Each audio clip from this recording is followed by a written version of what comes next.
Well, I'm glad you're here today. Some of you may, like you say, may be unfamiliar. We talk about Kingdom Jam a lot, but maybe you wonder, well, what's the big deal?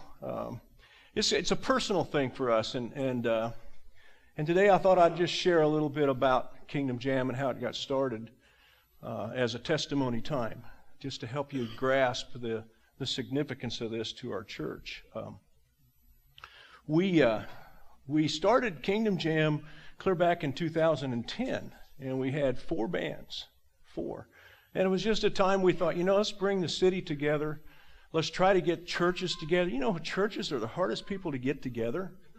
I don't know, it seems like some of us think we're in competition with each other rather than, really working as a team. But we thought we would give it a try. So we had that on the second Sunday in January 2010. And then on about January 19th, I think it was, I went into the hospital to get a knee replaced. And anybody that's had knees replaced knows that's not the most pleasant of experiences. And while I was in my purple haze of bring it on, I love this painkiller stuff, I remember Lauren Holberg and my bishop was in town, and they came into my hospital room. And they said, something's happened to your grandson, and they've taken him to the hospital, and they've transferred him down to Wichita. Well, I was still kind of in a fog and wasn't sure what was going on, but later what I found out was that he just didn't wake up. He wouldn't wake up. And they tried CPR on him. They tried all kinds of heroic measures. But there in Wichita, I got out of the hospital on a Monday, and they said, don't go anywhere. And I said, stick it in your ear, I'm going to Wichita. And so I got in the car with my daughter driving, and we went down to Wichita, and there was this little baby, wired up, couldn't hardly recognize him. But essentially they had been doing testing on his brain and found out that there were no signs of life in there, and so Eric and Melissa, his parents, had to make the difficult decision to take him off of life support, and they did that. And I don't know if you can imagine their pain and their grief as they had to do that. I remember doing a little bit of yelling at God because Zane and I had this connection. I don't know what it was, but he could look right into your soul. Have you ever had that happen with somebody? I don't know what it was about him, but I think he was in direct contact. And so we got through the funeral service and everything else, and then over that next year, I just thought, what we're going to do? We're going to take this Kingdom Jam, and we started learning a lot about sudden infant death syndrome. I didn't know anything about it. And I think Ron said it's the #1 killer of babies between 1 month and 1 year. Think about that.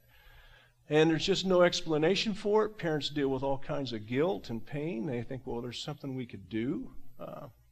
I read about a physician, a doctor, who had his baby in his arms, and he just stopped breathing.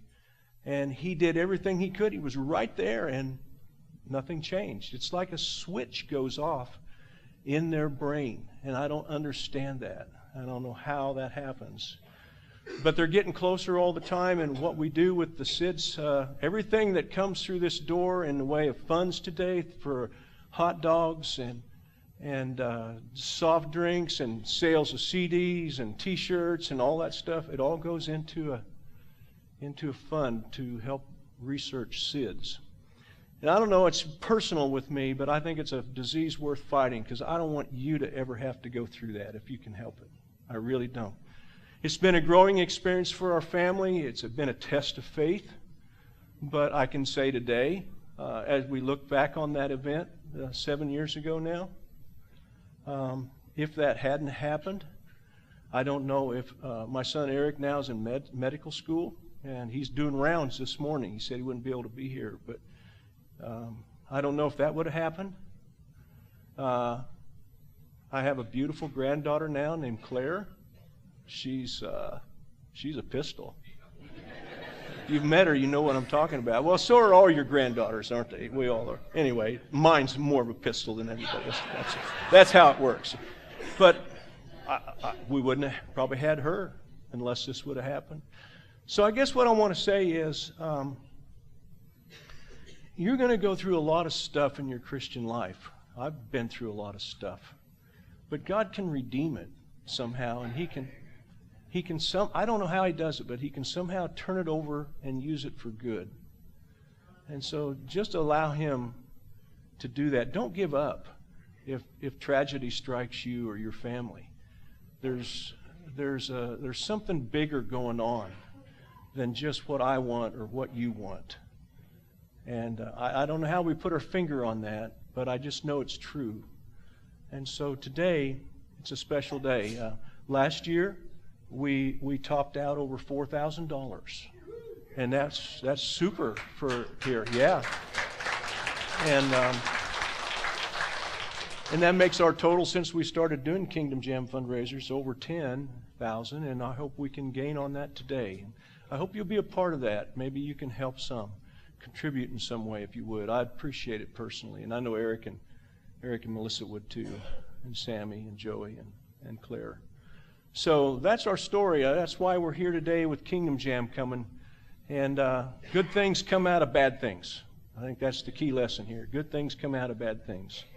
So bless you all. Thanks for listening to me. And we're going to gather in an offering now. We're going to ask you to give to the Lord because He's given to you. I mean, and listen to me.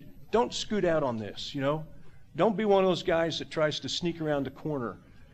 Everybody has something, you know. We all do. So don't use that excuse, I don't have much.